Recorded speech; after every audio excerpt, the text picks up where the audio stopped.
church benches and into the trenches. Let's make a righteous ruckus. Hey, welcome to this week's episode of the Righteous Ruckus podcast. I'm your host, Riley Lowe. I look forward to this episode today. It should be pretty interesting. I'm going to talk about the 7 churches of Revelation, the 7 churches of Revelation, and kind of how they apply today. When you look at like biblical stuff like this prophecy, this revelation of Jesus Christ to John, these were regarding, they mentioned the 7 churches there, and that was speaking of 7 literal churches there in Asia Minor, which is modern day Turkey, right? So he was exiled in the island of Patmos, and when he was there, basically there was some Roman leaders that said, "Hey, we're going to burn you at the cross, right? We're going to crucify you, we're going to burn you at the cross." And then there was some that said, like during this time, like around 90 AD is when this was written, was they would exile you. In other words, we're going to put you kind of in a concentration camp so you quit spreading your Christianity nonsense, right? And so he was exiled on the island of Patmos there in the Mediterranean off the coast of Turkey. And anyway, it's interesting. So the order that these churches were mentioned is in the order that they would be receiving the letter. So there was a Roman road that went around. When you left Isle of Patmos, there was a direction that would be taken on this road. And first they would stop at Ephesus, then Smyrna, then Pergamum, then Thyatira, then Sardis, then Philadelphia, and then lastly Laodicea. It's interesting how that happened to be, right? And then also, when you look at this sort of stuff, this biblical prophecy, and just the Jewish meaning of things, a lot of times there is an application then and a future application. What I mean by that is when we look at things, when we talk about stuff, I live in Oklahoma in the United States of America, right? That's where I live. If I tell you something, it generally only applies to that specific thing. If I said, "Hey, I'm going to go check the mail," you would understand that as me telling you that I'm going to go look and see if there's any mail in the mailbox, right? That's how you would interpret that. A lot of this stuff in really just the Jewish way of storytelling and the Jewish culture, a lot of these things, that's what we have. What I just explained to you would be linear reasoning, right? They have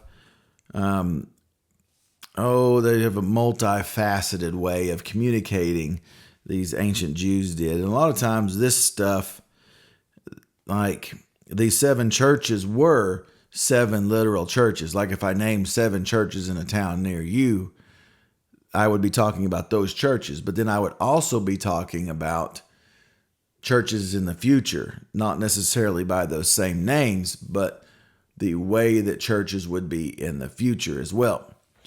So I just find it interesting when you read through here how and what's crazy is there's arguments, right? We tend to, in our Western culture way of thinking, get in an argument over, is this letter to those churches there, or is it to the churches now? And instead of being either or, it's actually both and. Maybe even, 3 or 4 meanings wrapped up in it, right?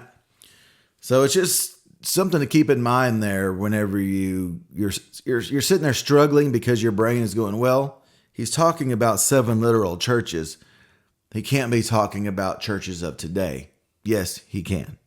For one thing, the guy that gave this to him is named Jesus, right? And so Jesus is the creator and sustainer of the universe. He's outside of space and time. It's no surprise that he could give information that could be applicable to and actually meaning more than one situation. So, without further ado, let's get into it. The first church, and this is just going to be a brief overview. You can read, Revelation chapters 2 and 3 and get these letters to the churches, and you'll be able to get the full context there. I'm just going to do a broad overview. So the first one is Ephesus. Ephesus. Remember Paul wrote Ephesians. That was to the church in Ephesus. And keep in mind, these were all started very strongly. These were all started very strong churches. So think about your church. Think about the churches around you. When you think about the major denominations that have kind of drifted away, it's no surprise that they're facing the same issues that these churches faced in the first century Jewishness, Christianity anyway. So Ephesus is mentioned in Revelation 2, 1 through 7. They're commended. Jesus commends them for their hard work and perseverance. Those are good qualities, right? But then he rebukes them, saying they have forsaken the first love. In other words, they're kind of hanging their hat on hard work and perseverance, and they've drifted away from the central value of Jesus, right? The central focus. Everything should be about Jesus and point back to Jesus. So that's what we are in danger as a church, is saying, no, I'm this denomination. This is me. I'm not necessarily just a follower of Christ. We're this, and we hold to these traditions. You can make those traditions and those features or characteristics of your church more important. You can raise them above Jesus, and that's a bad deal. So the action that Jesus calls them to is to remember your first love and repent. Then we move on to the church in Smyrna. And so the church in Smyrna is mentioned in Revelation chapter 2, verses 8 through 11, right? They're commended for suffering persecution and poverty. They're commended for poverty, for not necessarily, seeking after the riches, right? And for suffering persecution. Think about how many churches today are poor and suffer persecution. There's a lot of the world. Like I said, I live in the United States. Right now, as of this recording, we are blessed to not be suffering persecution broadly, like in physical persecution. But there are many, many, many parts of the world. America is the exception, not the rule. Let's just put it that way. And they were commended by Christ for that. The rebuke, he rebuked them. There was no rebuke. Most of these churches in here are rebuked. Here's your good things, and then these are the bad things you're doing. You've drifted away. You're doing this stuff, right? And so Christ encouraged them, said, don't fear in your persecution and be faithful, through your poverty and your persecution. Be faithful. And it's great. That's really great, great advice. There's a great example there, because think about just individual Christians right now, and we will suffer just the slightest bit of persecution, and just somebody just looking down upon us, and oh my goodness, it's the end of the world, right? We need to hold fast to Christ. Everything needs to be filtered through this. I'm holding up the Bible. Everything needs to be filtered through this, right? Think of it like a coffee filter or water filter. Only the good stuff comes out the other side. Okay. The next one is the church at Pergamum. That's in Revelation chapter 2, verses 12 through 17. Okay. They were commended for being true to Jesus' name, right? Saying we are true followers of Christ. But they were tolerating compromise, and their action was to repent. Jesus called them to repent. And so when you look at that, tolerating compromise. Can you think of any church or churches, because there are plenty of them, that are tolerating compromise? I'm talking about compromise of fundamentals of the Bible. Think of how many churches are flying the rainbow flag. How many churches are having, Muslim clerics come in and preach? How many churches are celebrating all sorts of sin just openly? And it should not be tolerated. And actually, they should be called to just this action from Pergamum is repent, right? Repent. Then we move on to the church at Thyatira. That's in Revelation chapter 2, verses 18 through 29. They're commended for their deeds, their works, their love, their faith, their service, and their perseverance. Those are great qualities to be commended for. But then Jesus rebukes them for tolerating immorality. Tolerating immorality. It's exactly basically what I was talking about compromising with Pergamum. You're allowing the immorality to come into the church and become part of the membership. And you're not calling on people to repent and to be changed and to become more Christ-like. You're just saying, come as you are, and it's okay if you stay as you are, right? I have no problem with churches saying, come as you are. I think that's great.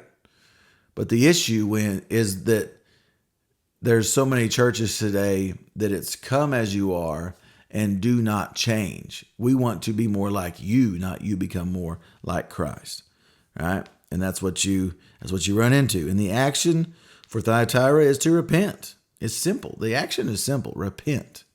Turn away from your sin. Okay. Then we move on to the church of Sardis. Sardis is in Revelation chapter 3, verses 1 through 6. Their commendation from Christ is their effectiveness. They were affecting the culture around them, which is great, right? But the rebuke is superficiality. So we're really high level. We're just looking the part. They were effective at communicating and affecting the culture around them, but they were superficial in doing so. That was the risk there. And notice as I go through these, this is not talking about every single member did every single thing. It's talking about the church as a whole. And so the action there is to wake up and repent. In other words, don't be superficial. Let Jesus strike you to your core, right? And repent from what you've been doing bad. All right, so the next church is Philadelphia. It's one of the more popular churches talked about. We're going to talk about, this is in reference here is Revelation chapter 3, verse 7 through 13. They're commended about their faithfulness to Jesus, right? The rebuke he has, none. They're just like Smyrna. It's no rebuke. And their action is just to keep going, to hold on, to hold fast, keep in the faith, right? That's the action there. And then we come to the church with Laodicea, which this is the thing. A lot of people talk about the church as now being the Laodicean church. People don't, that's an insult in the church world. You're a Laodicean church, right? This is in chapter 3, verses 14 through 22. The commendation is none. There's nothing they were doing good. Nothing. And then their rebuke is lukewarmness, which actually in the church, the letter to the church of Laodicea there says, I want to vomit you out of my mouth because I would rather you be hot or cold, but you are lukewarm. You are not good, right? You do not taste good. You make me want to puke seeing you. So notice that there was no commendation when the rebuke is being lukewarm, and it made him sick that they were lukewarm. No commendation. Even the ones that had immorality going on in the church had some good stuff. They had some good qualities. But this was just, it's crazy the juxtaposition of the lukewarmness compared to the other things that some of the other churches were tolerating, right? And the action there is to be earnest and repent. What I want you to do with this is to really think about the church that you attend, the church you may be a member of, the church that you go to, the church that you are a part of. Where in those qualities, where in that does your church fit? And is there any tendencies of any of the churches that were rebuked that your church does fit? Maybe you can make adjustments. Maybe you can be the person to help make that adjustment. And also, how does all of those things affect your life personally as an individual Christian? How does those churches, how does the rebukes and the commendations of those and the actions that is asked to do with them, how does that fit in with you personally and your personal relationship with Christ? I can look at different times throughout my life and sometimes different minutes throughout the day, and there's aspects of all of those churches that can be applied to my life. I'm not proud to say that, but it's just the truth. There's, you think, man, maybe I should just tolerate this or allow this to happen. But anyway, I just think it's an interesting discussion to think about that those were 7 literal churches way back then, and they still apply today. Now, there's a whole nother avenue or facet that we could unpack about them being examples through the church age with different great awakenings and different things like that. And that's a really interesting discussion. I don't know if we will have that at one time down the future. We'll see. But I hope this has been a blessing to you, and maybe we can get all the churches turned around and all the churches corrected, and we can make heaven crowded.